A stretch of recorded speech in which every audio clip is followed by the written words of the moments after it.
अगर आपने अभी तक एपिसोड 1 नहीं देखा है तो एपिसोड 1 का लिंक डिस्क्रिप्शन बॉक्स में है, आप चाहें तो पहले जाकर एपिसोड 1 देख सकते हैं। तो चलिए शुरू करते हैं। कहानी की स्टार्टिंग में हमें एक फ्लैशबैक का सीन दिखाया जाता है, जहां पर पहली बार वत्स्या मधु से मिलता है और आपा के बहाने से वह मधु का नंबर मांगता है और बहुत नर्वस होता है, लेकिन मधु यहाँ पर उसे नंबर दे देती है और उससे पूछती है कि क्या तुम्हारे घर में कोई लेडीज है। तो वत्स्या उसे बताता है कि मेरी आई है। तो मधु उसकी आई के लिए मधु क्रिएशन की डिजाइनर कपड़े देता है। दरअसल मधु कपड़े भी डिजाइन करती है और उसका नाम रखती है मधु क्रिएशन, और मधु क्रिएशन के नाम से बहुत बड़ी कंपनी भी खोलना चाहती है। दोनों अब बात करने लगते हैं और इन दोनों के बीच में अच्छी बॉन्डिंग भी हो जाती है। अब यहाँ से स्टोरी प्रेजेंट टाइम में आती है, जहाँ वत्स्या और उसका दोस्त ब्रिज के नीचे गिरे हुए लोगों को हॉस्पिटल ले जाते हैं। और अब यहाँ वत्स्या को बहुत सारे न्यूज की अपडेट आ रही होती है। दरअसल उसके मोबाइल में जो ऐप अपडेट हुआ था, जो भी भविष्य में होने वाला होता है, वह उस ऐप में पहले से ही खबर पर आ जाती है।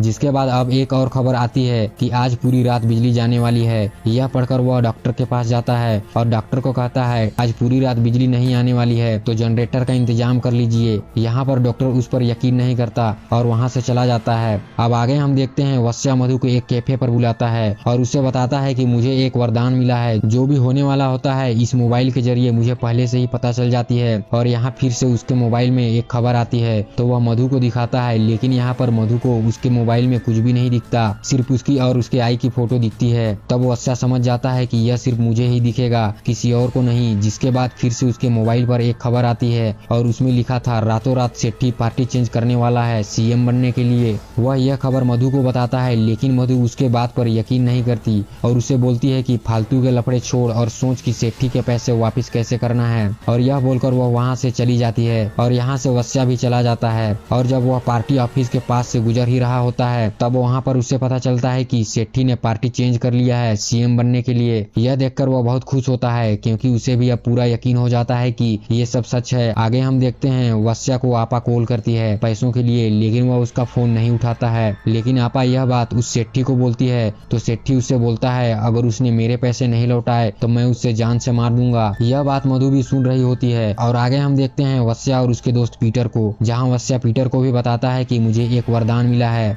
मेरे फोन में सब खबर वक्त से पहले पता चल जाती है। लेकिन यहाँ पर वह भी उस पर यकीन नहीं करता। तभी वत्स्या के मोबाइल पर एक खबर आती है, जिसमें लिखा था चोर बाजार की दुकान में एक कस्टमर को एक बोतल में बहुत सारा सोना मिला है और 2 लाख की बोतल 50,000 में बिकने वाली है। तो यह सुनकर उसका दोस्त उस बोतल को खरीदने की बात करता है। यह सुनकर वत्स्या उसे बोलता है क्या तुम्हें मेरी बात पर यकीन है। तो उसका दोस्त पीटर उसे बोलता है कि मुझे मेरी जिंदगी पर यकीन नहीं है, फिर भी मैं जी रहा हूँ ना, तो फिर तेरी बात पर भी यकीन कर लूंगा। लेकिन उसके पास वह बोतल खरीदने के लिए 50,000 रुपए नहीं होते हैं। और यहाँ पर वत्स्या महबूब भाई से पैसे मांगता है और उन्हें बताता है कि मुझे एक वरदान मिला है। वह भी उसके बात पर यकीन नहीं करते हैं और उसे बोलते हैं कि तू पीकर आया है क्या। और वो उससे कहते हैं वरदान प्रदान की बातें छोड़ो और जाकर कुछ काम करो। जिसके बाद वत्स्या वहाँ से चला जाता है। और आगे हम देखते हैं वत्स्या अपने शौचालय में बैठकर सोच ही रहा होता है कि इतने में उसका दोस्त पीटर आता है और उसे 50,000 रुपए देता है और वत्स्या को बोलता है कि मैंने मेरा बाप मर गया है बोलकर मधु और महबूब भाई के पास से ये 50,000 रुपए लाए हैं। यह सुनकर वत्स्या हैरान होता है, लेकिन उसे कुछ भी नहीं बोलता। अब उसे वह बोतल खरीदने के लिए चलने को कहता है और वह दोनों चोर बाजार चले जाते हैं और उस दुकान पर जाते हैं जहाँ पर वह बोतल है और वह बोतल खरीदते हैं। और वहाँ पर पीटर उस दुकान के मालिक को 50,000 रुपए देने लगता है, लेकिन यहाँ पर दुकान का मालिक उस बोतल के 2 लाख रुपए बोलता है। यह सुनकर वह दोनों हैरान हो जाते हैं। यहाँ पर पीटर दुकान के मालिक को रेट कम करने के लिए कहता है, लेकिन दुकान का मालिक रेट कम करने से मना कर देता है। यह सुनकर वह दोनों यहाँ से जाने लगते हैं, लेकिन यहाँ पर पीटर के हाथ से वह बोतल गिर जाती है और वह किनारे में थोड़ा सा टूट जाती है। यह सब देखकर वह दोनों वहाँ से भाग जाते हैं और दुकान का मालिक भी उनके पीछे जाने लगता है, लेकिन वह उन्हें नहीं मिलते। और यहाँ पर उस दुकान पर एक और कस्टमर आता है और वह उस बोतल का रेट पूछता है, तो दुकान का मालिक उसे बोलता है कि सर ये डैमेज पीस है। लेकिन यह देखकर भी कस्टमर उसे खरीदना चाहता था। यह देखकर दुकान का मालिक उसे इसका प्राइस 50,000 रुपए बताता है, तो कस्टमर पैसे देकर उसे खरीद लेता है। और कस्टमर के चेहरे पर एक स्माइल आती है और कैमरे का फोकस उस बोतल पर जाता है, तो हम बोतल को देखते हैं वह सोने का है और हमें पता चलता है कि कस्टमर स्माइल क्यों कर रहा था।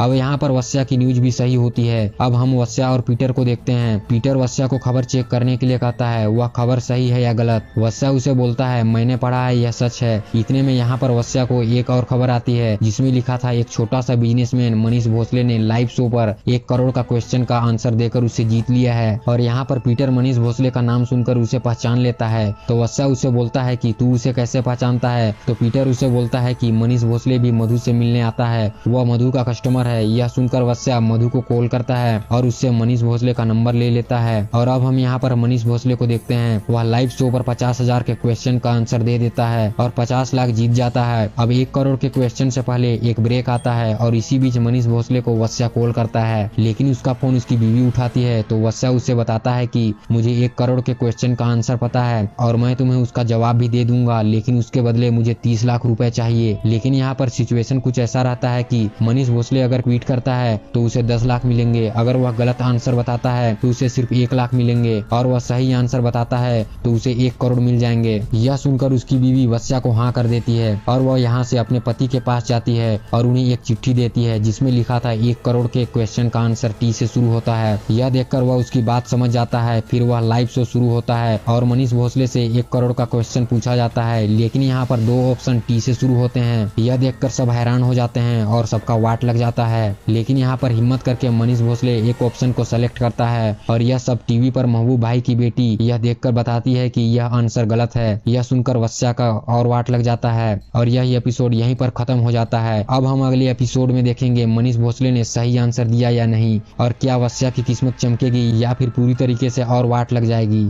अगर आप इसका अगला एपिसोड देखना चाहते हैं तो कमेंट करके हमें बताएं और साथ ही वीडियो अच्छी लगी हो तो एक लाइक और चैनल को सब्सक्राइब जरूर करें। मिलते हैं नेक्स्ट वीडियो में, तब तक के लिए bye bye and take care.